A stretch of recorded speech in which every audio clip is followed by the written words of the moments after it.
Je me permets de soumettre à votre discussion la couverture du Figaro Magazine de ce week-end. On ne le fait pas systématiquement, loin de là, mais le thème nous a semblé intéressant. Il a d'ailleurs été traité par d'autres confrères. C'est celui d'une forme d'entrisme, peut-être, en tout cas c'est le constat que nous avons fait, au sein des universités, l'entrisme d'associations d'extrême gauche, mais pas l'extrême gauche à l'ancienne, des gens qui sont adeptes de thèses comme le décolonialisme, la théorie du genre ou l'islamo-gauchisme. J'ai envie de vous poser la question très concrètement. Vu de votre fenêtre, est-ce que ça vous paraît un vrai danger, Béatrice Gibelin? Vous êtes professeur émérite des universités, oui, c'est un monde que vous connaissez bien. Il m'arrive encore d'y enseigner. J'ai enseigné à Paris 8, qui est une des universités mises en exergue dans cet article, en novembre-décembre. Donc, c'est pas bien loin. Bon. Et je ne nie pas que ça existe, et que ça existe déjà depuis quelque temps. Mais c'est un phénomène qui est extrêmement marginal. Quels sont les départements touchés où on trouve ce genre? Paris 8, c'est quel Paris 8, c'est Aix-Vincennes, qui est à Saint-Denis, maintenant. Voilà. Bon. Mais ce n'est pas toutes les sciences sociales. Moi, j'ai enseigné dans les sciences sociales. C'est loin d'être toutes les sciences sociales. Vous allez trouver l'histoire, mais une seule partie de l'histoire. Et ce n'est pas l'ensemble d'un département d'histoire qui est touché par cela. Vous allez trouver la sociologie, et ce n'est pas l'ensemble d'un département de sociologie qui est touché par cela. Et puis, vous allez trouver parfois l'anthropologie. Et la science politique aussi. Et une partie de la science politique aussi. Mais c'est loin d'être tout. Je veux dire, cette façon de présenter comme si les départements d'histoire, les départements de sociologie, d'une certaine façon, les sciences sociales en général, étaient totalement noyautés, puisque c'est le terme que vous prenez, par cela. C'est une façon que je trouve un peu, pour le moins tendancieuse, si vous voulez, de présenter les universités de sciences sociales, qui sont des lieux de débat, qui sont des lieux critiques, assurément. Et je peux vous dire que les débats sont extrêmement vifs quand vous avez un certain nombre d'individus, de militants. On cite par exemple le syndicat étudiant, mais les syndicats étudiants représentent, pour ainsi dire, rien à chaque élection. Et j'ai fait partie du bureau du conseil d'administration et j'ai été élue au conseil d'administration pendant des années. Faire voter des étudiants à des élections étudiantes, mais c'est un combat. Mais n'empêche qu'ils siègent au conseil d'administration. Oui, non, mais ils siègent, mais il faudra encore qu'ils y viennent, cher monsieur. Moi, j'ai siégé au conseil d'administration pendant des années, mais ils ne sont pas là. En plus, ils sont feignants. Mais ils ne sont pas là. Vous nous dites, donc, le constat n'est pas faux, mais ne généralisons pas. Non seulement ne généralisons pas, mais prenons en compte les réactions contre ça. C'est comme si vous faisiez de l'ensemble des 27 000 étudiants de Paris 8 des gens qui adhéraient totalement à ça. Mais c'est absolument faux. Merci beaucoup.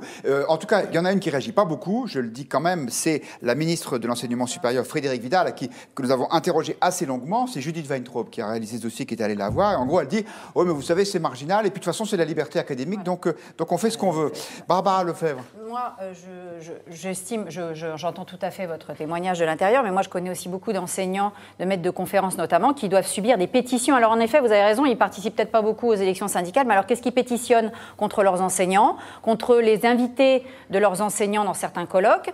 Donc, croyez bien qu'il y a aussi un public captif d'étudiants qui est un peu une espèce de ventre mou, dans lequel il y a une certaine forme d'inculture historique et politique qui fait que, en ce moment, c'est cet islamo-gauchisme et ces décoloniaux qui ramassent la mise, parce qu'ils sont extrêmement actifs.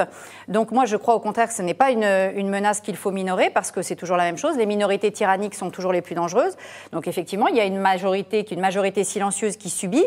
En septembre 2018, à Paris 7, il y avait eu un projet de colloque qui s'intitulait « Race et discrimination raciale de l'école à l'université ». Et ça, vous en avez pléthore, ce genre de colloques qui sont organisés, où vous retrouvez toujours les mêmes enseignants, Éric Fassin, Françoise Vergès, Nassera Guenif, voilà, qui sont toujours le même petit corpus d'enseignants qui ont quand même des postes assez prestigieux à l'université, enfin pas pour Madame Vergès, mais on voit bien que ces obsédés de la race, en réalité, ce qui est très intéressant, c'est qu'ils se prétendent être des décoloniaux, mais en réalité, ils ont le discours le plus colonial qui existe, parce qu'en fait, ce sont les rois de l'ethnicisation.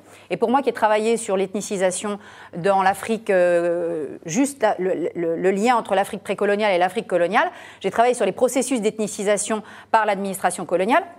Et je retrouve exactement les mécanismes que sont ceux des décoloniaux aujourd'hui, qui assignent chacun à une identité raciale, voire à une identité complètement inventée et fantasmée. Et ces gens-là sont extrêmement dangereux parce que ce sont les vrais boutiquiers identitaires aujourd'hui qui menacent l'unité de la République. Ça, c'est absolument certain. Donc je souligne la grande qualité du travail de Judith Wentrob ici, qui a fait une véritable enquête. Andrea Matou, notamment dans cet article, on parle assez largement de Sciences Po, qui est un établissement que vous connaissez bien, puisque je crois que vous en sortez. Vous êtes très jeune, donc c'était il n'y a pas très longtemps. Vous le sentiez déjà, vous la sentiez, cette pression ? Alors moi, je n'ai pas senti de pression, pour être honnête, c'était pas violent. Après, moi, j'ai une petite anecdote à raconter, c'est que quand j'étais à Sciences Po, il y avait ce qu'on appelle le Hijab Day. Donc en fait, c'est des étudiants de chaque année qui organisaient la promotion du foulard islamique à Sciences Po. C'est quand même assez particulier de voir en plus, en se prétendant féministe, de voir quand même des distributions de foulards islamiques. C'est quand même un symbole patriarcal et sexiste pour à peu près tout le monde, je pense. Donc voilà, c'était assez particulier. Après, je complète juste votre anecdote. Ouais. On m'a dit qu'après ce Hijab Day qui a fait beaucoup de bruit, les cotisations d'anciens élèves l'année suivante ont baissé assez substantiellement. Bien sûr. Et pour être ancien élève et pour avoir été concerné par ce sujet, je peux confirmer. Mais je vous laisse continuer. Et sinon, je l'ai vu dans mon travail, puisqu'il y a quelques semaines à Marion, on a fait une enquête avec mon collègue Étienne Girard. Alors, je pense que c'est intéressant, je rebondis sur ce que vous disiez. C'est vrai qu'on a peut-être tendance à exagérer l'importance de ce mouvement, mais ce qui est quand même préoccupant, c'est que justement, vous parliez de débat et de discussion, c'est des gens qui refusent le débat.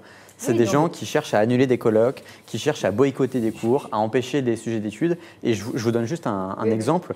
On avait un témoignage dans l'enquête de mon confrère Étienne Girard.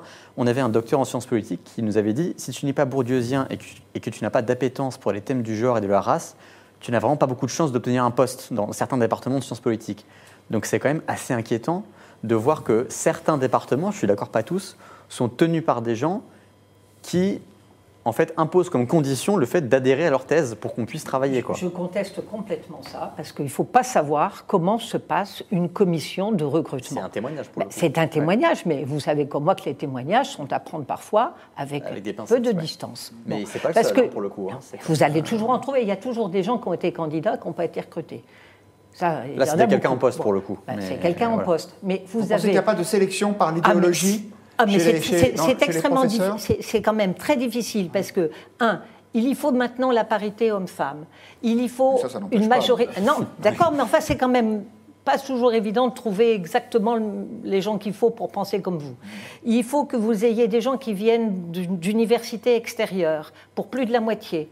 C'est là aussi, vous savez, moi j'ai fait partie des commissions pour monter des jurys. Quand on recrute, c'est un casse-tête. C'est extrêmement difficile à faire parce qu'on a un certain nombre de contraintes qui sont importantes. Il ne faut pas qu'ils soient associés à votre laboratoire parce qu'à ce moment-là, ils sont récusés.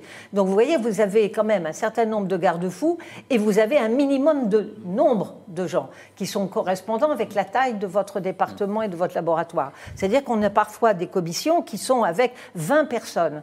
Alors, vous savez, pour les trouver, ça vous en fait 10, c'est-à-dire 11 pour pouvoir avoir la majorité et qui pensent tous comme ça. Je ne dis pas que ça ne puisse pas arriver, mais je dis que ça n'est vraiment pas si fréquent qu'on veut bien le dire. Voilà, c'est tout. Votre point de vue. Moi, je dis quand même attention, parce que peut-être que c'est encore marginal, mais quand je regarde ce qui se passe aujourd'hui aux États-Unis, dans les campus américains, on était donc dans la seconde moitié du XXe siècle, c'était encore marginal. Vous aviez toutes les écoles post-modernes qui étaient encore marginales, mais qui ont ensuite contaminé l'ensemble des départements américains, qui ont ensuite imposé un climat intellectuel avec un sectarisme qui aujourd'hui est quand même assez ahurissant dans un pays qui a longtemps chéri la liberté d'expression.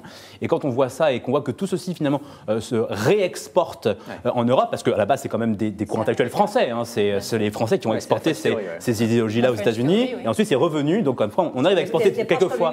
C'est essentiellement les Indiens plus que les Français. Bon, oui, enfin, ça y est, il n'arrête pas de parler de... Voilà. Mais je pense que la France, comme vous le savez, n'a pas l'histoire des États-Unis, que la situation de la discrimination raciale n'a pas la même histoire et n'est pas encore la même, que nous n'avons pas eu d'esclaves sur notre territoire. Mais nous avons le poids du colonialisme, Béatrice. Vous savez à quel point c'est fort. Mais sur certains, le poids du colonialisme, sur qui ? Sur le Maghreb, sur essentiellement l'Algérie, dans une moindre mesure la Tunisie et dans une moindre, et l'Afrique subsaharienne. Mais vous ne l'avez absolument pas sur l'Asie. Oui, mais si vous écoutez, bien le discours des décoloniaux, ils sont justement dans cette réinterprétation de tous les concepts noirs américains. Mais je suis d'accord avec vous. Et aussi de la Nation of Islam. Donc il y a une corrélation.